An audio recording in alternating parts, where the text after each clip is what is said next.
Hello and welcome back, everyone, to Legacy of the Duelist, and in this episode on Rocket Rabbit Commentaries, Yuma versus Astral, the final duel in all of Zeal. So, quick warning, Yuma's deck is significantly worse without the Utopia pieces, and to the point where Yuma only actually has, I think it's, well, we're about to see it, so... Yeah, he has 3 extra deck monsters. One of them is Gaga Cowboy, so there is hope here, but not a lot. Yeah. So, as annotations or dimensions here, Astral's actually running what has effectively been Yuma's deck for the last several parts, and because of that, yeah, Yuma is effectively screwed. And thankfully, we can use Onomatopoeia in order to actually do bogus amounts of searching. Oh, right.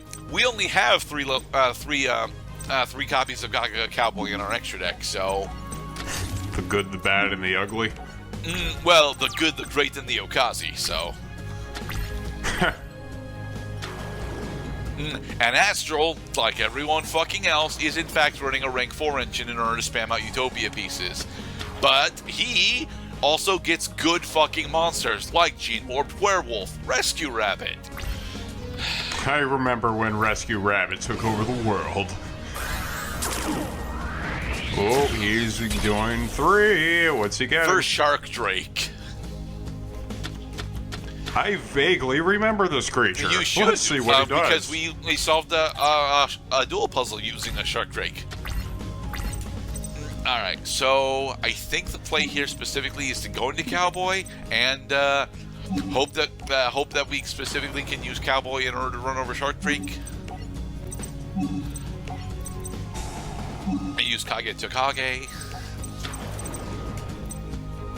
We'll hold them up as long as possible. Well, we should be able to kill Shark Drake with Cowboy.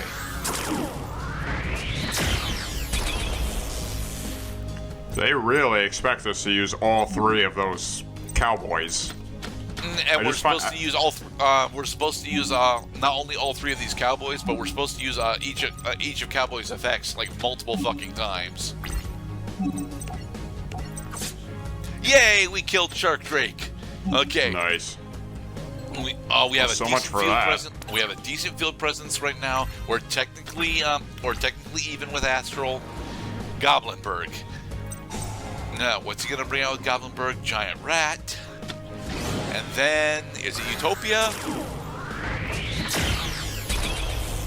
Yep, it's Utopia. Dang. Oh no. He's using our own weapons against us. Well, Utopia was always Astral's weapon, but at the same point, you know, since Astral only ever got to participate in 2 duels before this, fuck! Ixie's reborn for Shark Drake. Ain't this just like Jafar getting Genie's lamp?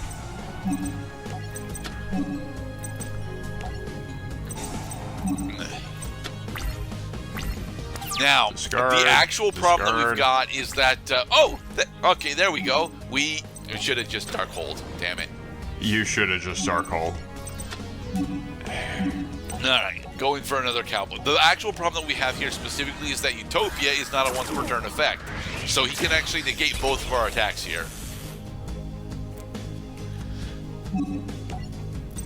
I mean, we would be able to kill both of these monsters if we could actually attack both of them, but the problem is we cannot actually attack both of them. So, thanks to Utopia, and I forgot to actually use I forgot to actually use my other Cowboy effect. So, time to scoop.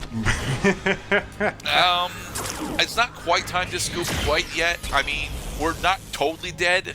This is Utopia Dragonair, and, oh dear. Utopic Dragon. Sorry, a combination. Dragon. 3 level 10 monsters.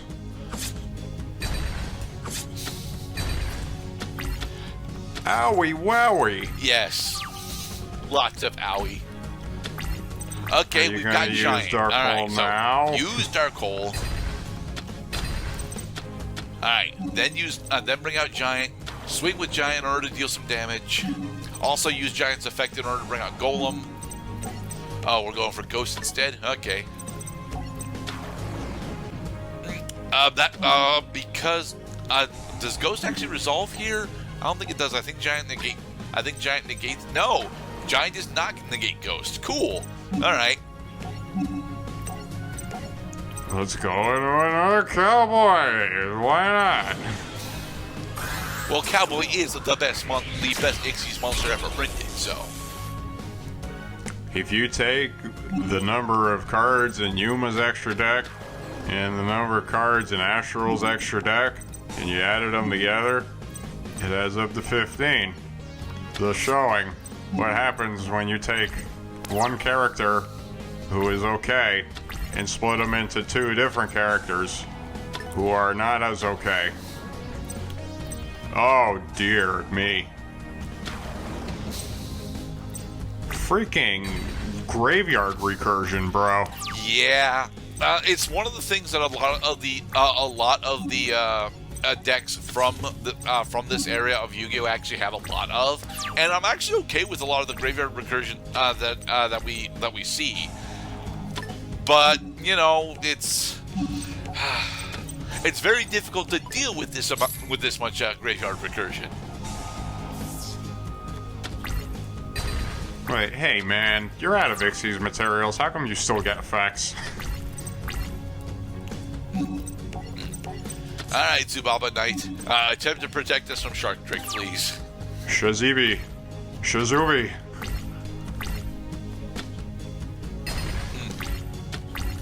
Alright, we got one honest, I wish more that card. Was, instead of Zubaba Knight, actually had access to DD Warrior Lady, because DD Warrior Lady would actually, you know, pretend to have us be present in this game from here. And unfortunately, no, we need an answer. We need an answer to get over Utopic Dragon, and we don't have one. So, Mythic Water Dragon. Ooh, Gakuga Revenge. Okay. Which doesn't do anything for us, because although we do have Gakuga monsters to bring out, we no longer have Xyz monsters to go into.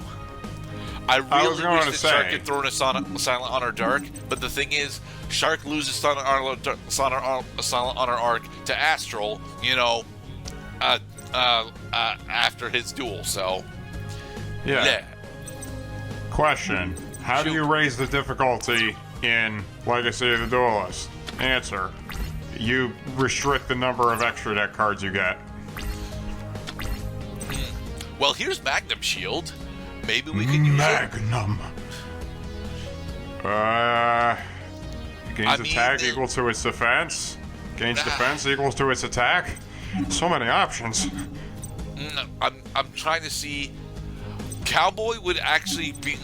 Cowboy would almost be enough to get over Utopic Drago, but not quite enough.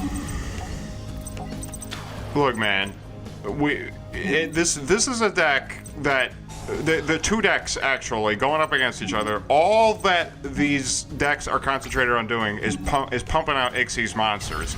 So if the only thing that they're good at is pumping out Xyz monsters, and we're out of Xyz monsters to go into, then that's game. we're just dead in the water. Mythic Tree Dragon.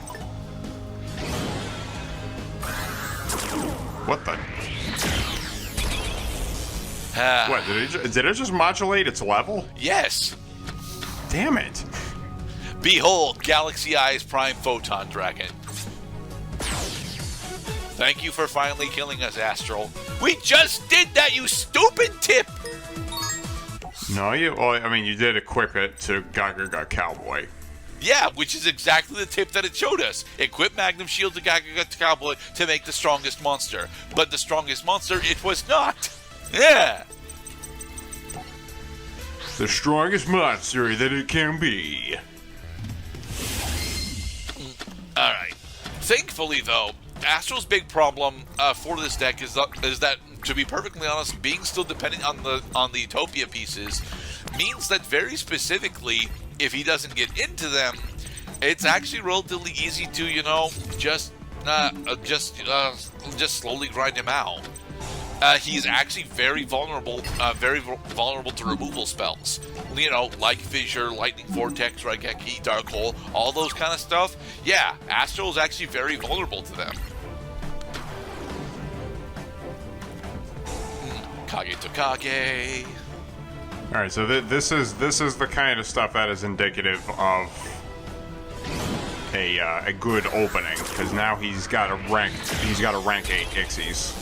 Yes, once again, Galaxy Eyes Prime Photon Galaxy Dragon. Eyes, which has a pants-shittingly large 4,000 attack points. Thank you, Des Koala. Yeah, no, I wouldn't be too thankful. I mean, he emptied his hand right before the effect went off. It's alright. So, the only modern Yu-Gi-Oh! Could cause you to start the turn with 6 cards in your hand and then have only 2 cards in your hand during your battle phase. You think this is modern Yu-Gi-Oh? No.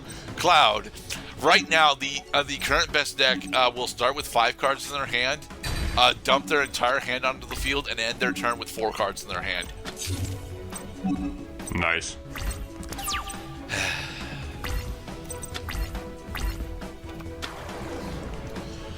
All right, he's got Giant Rat. The only effects that I've got going for me right now specifically are Mystical Space Typhoon and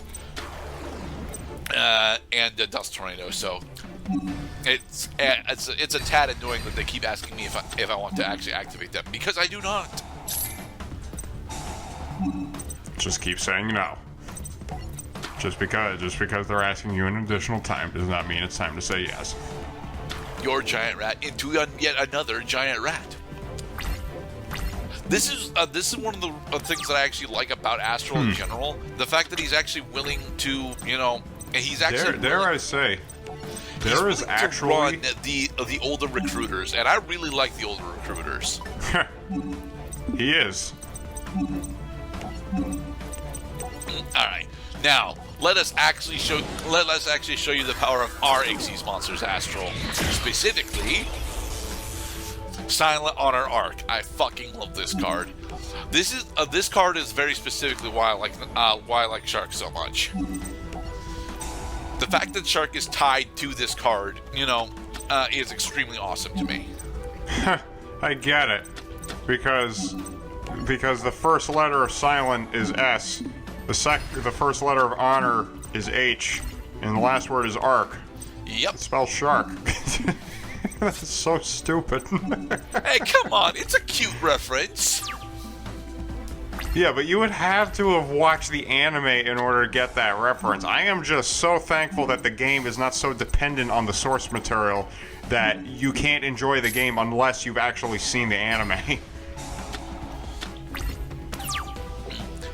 Alright, so we are significantly in the lead now that we've gotten rid of Prime Photon. Unfortunately, we don't have any other cards that we can play this turn, but, We don't really need any other cards right now. At least what right he now. has to do, he's got to summon a Goblin Bird. He did not summon a Goblin Bird. That's a big problem for him. How about we just sit on Nightmare Wheel for the rest of the game? We're not going to sit on Nightmare Wheel for the rest of the game, but I do believe we're actually going to finish him off with Nightmare Wheel Lava Golem. Or maybe we can just, attack him directly enough times. Yeah, that'll do it. Thank you, Breaker the Magical Warrior. See, Your guys, game was not as you strong. can totally use older cards in the during the events of Hat. Totally. Your sauce Totally, is I weak. say. Shit's weak. All right. With Astral defeated, now he is going back to Astral World. And Yuma still has to do his signature catchphrase.